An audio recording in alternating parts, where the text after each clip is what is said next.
Welcome to Startup Hack. I'm Spencer, and here at Startup Hack, we love to train software developers and build custom software solutions for companies. With a decade of executive leadership as a fractional CTO and 25 years in software development, I've mastered transforming tech teams and products.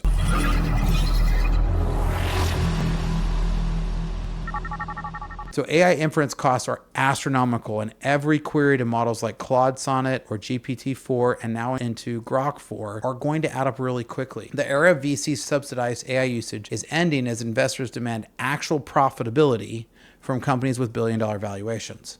Surprise, right? So when people talk about the bubble bursting, they think I'm saying that AI is going to go away. Let me make this very clear. I'm not saying that AI is going to go away, but companies like Cursor, who have been going on these crazy valuations and raising money to pump into their valuation, are going to be met with these same kind of things that are going to be examples of the bubble bursting. So Cursor has a new $200 a month Ultra plan with 20x more usage, and it reveals the true cost structure. Most users are getting massively subsidized access. So Simon Willison noted that $200 pricing tier is becoming standard across AI tools, creating significant lock-in effects for users. So Grok 4 just came out and released their $300 model, right? Again, showing how expensive this is. And I don't think that's still even going to crack the surface of this. Now, OpenAI acquisition that could have saved them. According to CNBC, OpenAI expressed interest in acquiring Insphere last year, which could have solved their economic problems overnight. Cursor's founder chose not to sell out to OpenAI, a decision that now looks incredibly short-sighted given their current struggles. But I get it. I wouldn't want to sell OpenAI either because I can't stand OpenAI.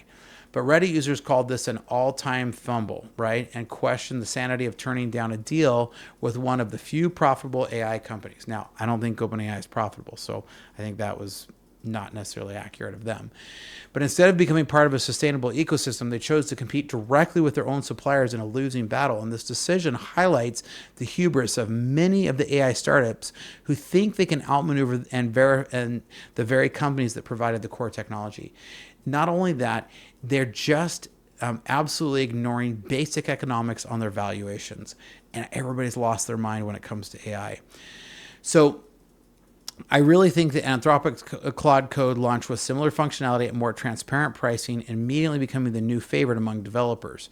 So we're seeing a mass exodus from Cursor over to things like Claude Code and other systems. At $9.9 billion, Cursor is valued higher than many established software companies despite having no defensible moat. The company's revenue is largely subscription-based, but the recent pricing disaster shows how fragile that model really is. With churn rates at 40 to 60% as reported by Reddit users, maintaining growth becomes nearly impossible without constant new user acquisition. And that acquisition right now is super expensive. Cursor's struggles represents a broader reckoning for AI companies, i.e. bubble bursts, that are basically fancy interfaces to other companies' models. The market is realizing that most AI startups offer no real technological innovation beyond prompt engineering and UI design. So companies like Cursor that depend entirely on external AI providers are discovering they have no real competitive advantages. This Cursor disaster proves that unlimited AI usage at low prices was never sustainable. It was just VC subsidized customer acquisition. Developers need to understand the true cost of AI interactions and budget accordingly rather than expecting artificial lower prices.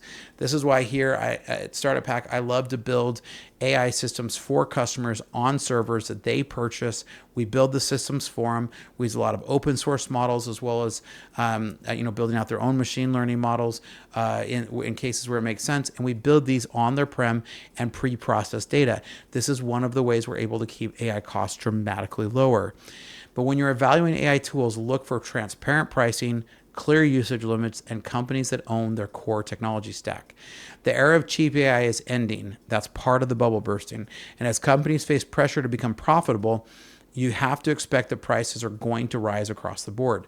So build your own workflow around a single AI tool so that you can own that technology and then you can stay sustainable on it and you're not moving with the foundation that moves underneath you. And so check out my playlist about how you can build your own AI server for $1,000 to $1,500. I even have one tutorial that I show you for $500 that you can build a really good AI system. So companies that survive the AI shakeout will be those that solve real problems and use real revenue models, not just those with really good marketing schemes and VC subsidized customer acquisition. Now, what are your thoughts? Do you agree? Do you disagree? I love to have a great discussion, so leave a comment down below and make sure you like and subscribe. Here at Startup Hack, we love to train software developers as well as to build custom software solutions for companies. So check out startuphack.com/Spencer because I'm sure we can help you out to help your company work like a well-oiled machine.